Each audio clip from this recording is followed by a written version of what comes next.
Welcome back to B.I.A. Firearms. This is currently the workshop. It's a little messy. My wife might walk through the door to hand me a water.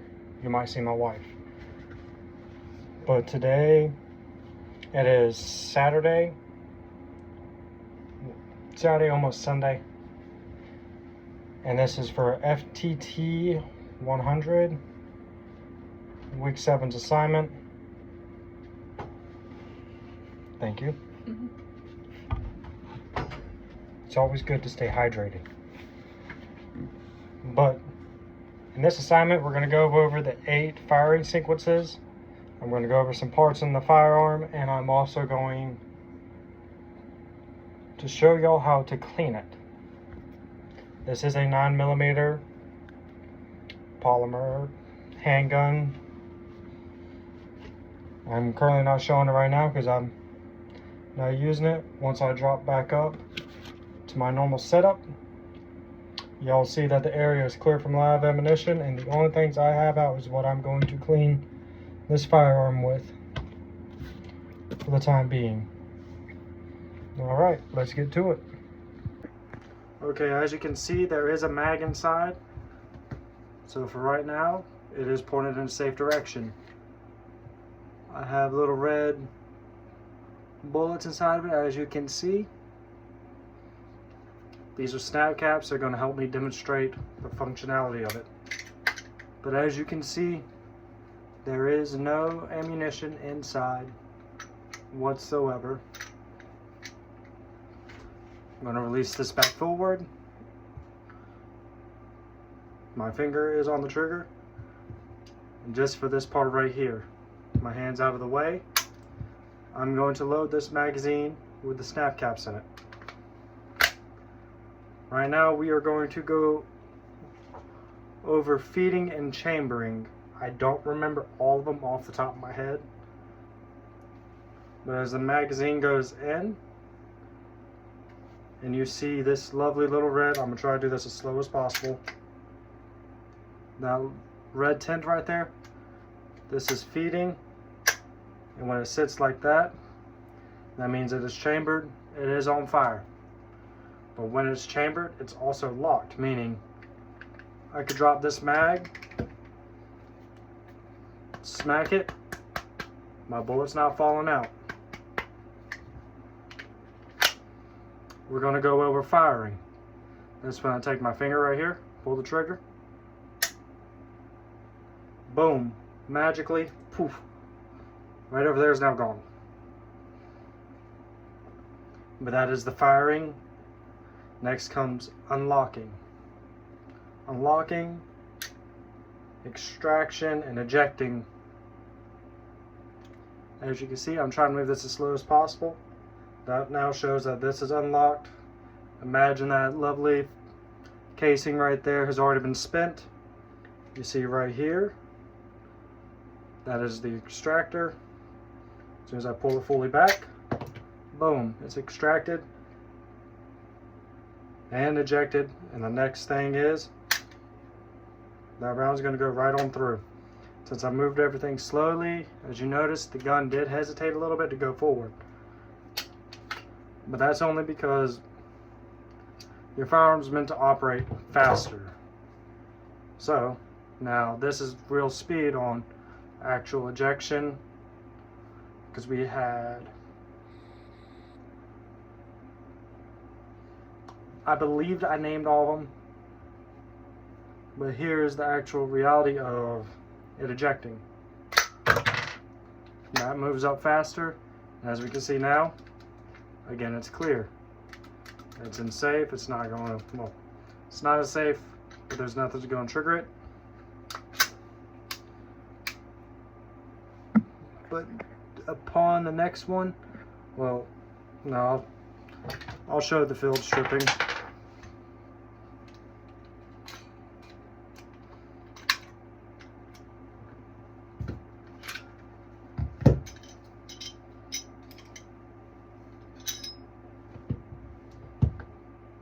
Okay, now give me a moment so I can get everything set up. Alright, I got a majority of everything set up that I'm going to use for tonight. Right here we got our brush, our bore snake. This goes inside the barrel, spins around, breaks up any carbon that's inside of it. And today we will be using the carbon destroyer from Modern Spartan Systems, which SDI graciously provided me. But real quick, this groove right here assists and the 8 steps for function, along with your slide, your recoil spring, the rail grooves right through here, especially this piece, because once that's down, it lets me know everything's been cycled back through. And then your guide. One thing I think that don't really assist, well, it assists, but it doesn't assist in the process, is my retaining pin. But let's get on to it. Normally I wear gloves, but I haven't been able to get more.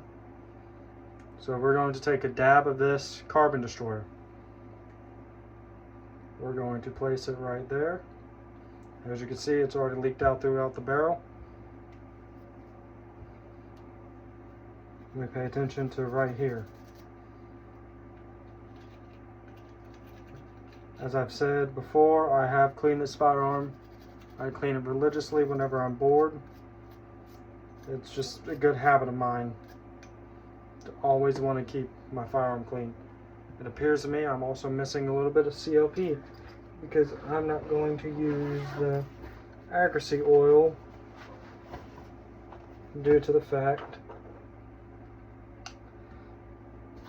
I'm not going out and shooting tonight. It's almost 1 o'clock in the morning. I might have the cops called. CLP acts as a lubricant that will help the functions of your firearm.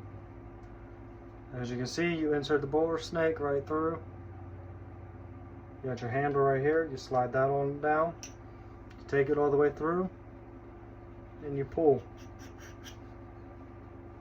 And now there wasn't a whole lot of buildup in it to begin with, but imagine that's full of carbon.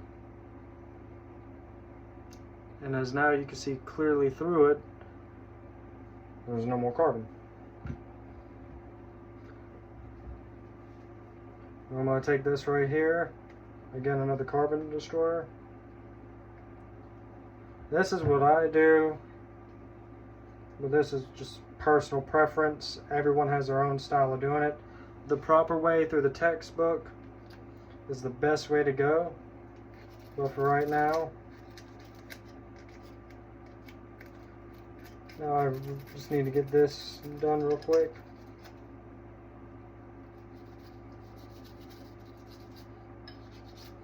It's also suggested you take 1, 2, 3, and 4. You place your CLP through. As you can see, lower receiver, polymer, plastic. And I'm going to take a brush this size right here and go along these grooves, because dust, debris, anything can get caked inside of it. And if it's caked inside, it'll make everything gummy and it don't sound too good.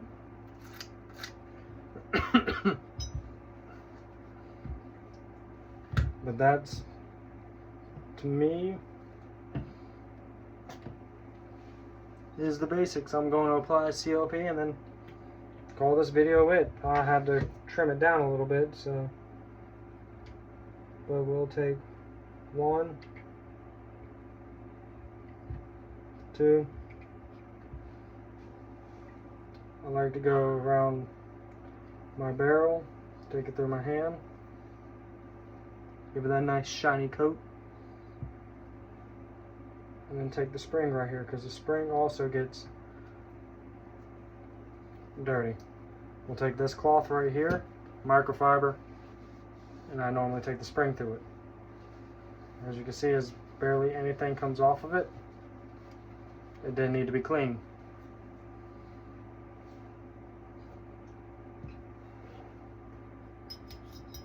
but I'll go ahead and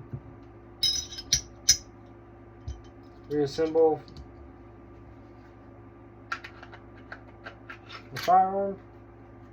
Just show you all on the video that I did reassemble it, and it is just not forever sitting there. You see, nothing's missing. Fingers off the trigger. Sounds a lot better than it did before. Sorry that this video is 10 minutes long, but this is what I'll call it now. Thank you for your time.